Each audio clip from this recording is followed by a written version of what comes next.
और अब खबरों में आगे बढ़ते एक बड़ी खबर मिल रही है दिल्ली से। मनीष सिसोदिया को बड़ा झटका, सुप्रीम कोर्ट में जमानत याचिका खारिज कर दी गई है। शराब घोटाले में आरोपी हैं मनीष सिसोदिया, ये इस वक्त बड़ी खबर हम आपको बता रहे हैं। दिल्ली से ये बड़ी खबर मिल रही है, मनीष सिसोदिया से जुड़ी हुई एक बड़ा झटका उन्हें लगा है। दरअसल इस मामले में सुप्रीम कोर्ट की तरफ से जो जमानत याचिका है उसे खारिज कर दिया गया है। हालांकि इससे पहले सवाल यही उठ रहा था कि क्या सिसोदिया जेल से बाहर आएंगे, लेकिन अब बड़ी खबर यह मिल रही है कि इस मामले में कोर्ट ने जमानत याचिका को खारिज कर दिया है। एक बड़ा झटका लगा है मनीष सिसोदिया को सुप्रीम कोर्ट की तरफ से। दरअसल ये शराब घोटाले से जुड़ा पूरा मामला है जिसमें आरोपी है मनीष सिसोदिया, और आज जमानत याचिका को लेकर सुप्रीम कोर्ट ने ये फैसला सुना दिया है और इसे खारिज कर दिया है। अब मनीष सिसोदिया के लिए ये एक बड़ा झटका माना जा रहा है। हालांकि उम्मीद थी कि हो सकता है कि थोड़ी राहत मिल जाए सुप्रीम कोर्ट की तरफ से और वो जेल से बाहर आ जाएं, लेकिन ऐसा नहीं हुआ।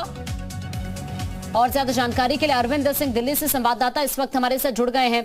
अरविंद, खबर मिल रही है कि मनीष सिसोदिया की जो जमानत याचिका है वो कोर्ट ने खारिज कर दी है, क्या अपडेट है मामले को लेकर? बिल्कुल, सीबीआई और ईडी की ओर से जो दर्ज केस है उसमें मनीष सिसोदिया की जमानत याचिका सुप्रीम कोर्ट ने खारिज कर दी है। और हालांकि कोर्ट ने ये कहा है कि जांच एजेंसी की तरफ से कोर्ट को इस बात के लिए आश्वस्त किया गया है कि 6 से 8 महीने के अंदर ट्रायल पूरा हो जाएगा। और अगर ट्रायल पूरा होने में देरी होती है, इससे ज्यादा का वक्त लगता है, तो ऐसी सूरत में मनीष सिसोदिया फिर से जमानत के लिए कोर्ट का रुख कर सकते हैं।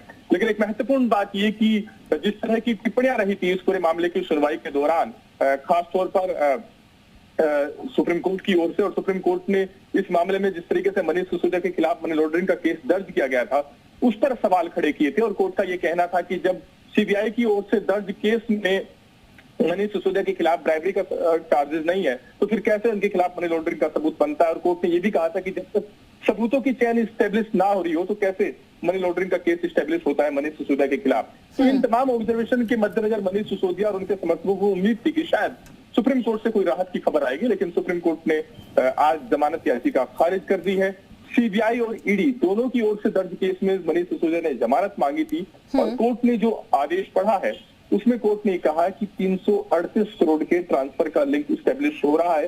हमने सुनवाई के दौरान कई कानूनी पहलुओं पर विचार किया, जांच एजेंसी से सवाल पूछे, कुछ के जवाब जांच एजेंसी की तरफ से दिए भी गए, लेकिन इस स्टेज पर हम जमानत देने के पक्ष में नहीं है और कोर्ट ने जमानत याचिका खारिज कर दी। ठीक है अरविंद, शुक्रिया आपका जानकारी के लिए। देखिए 26 फरवरी को दिल्ली आबकारी नीति घोटाले में सिसोदिया की कथित भूमिका के लिए गिरफ्तार किया गया था सीबीआई की तरफ से और तभी से हिरासत में है मनीष सिसोदिया।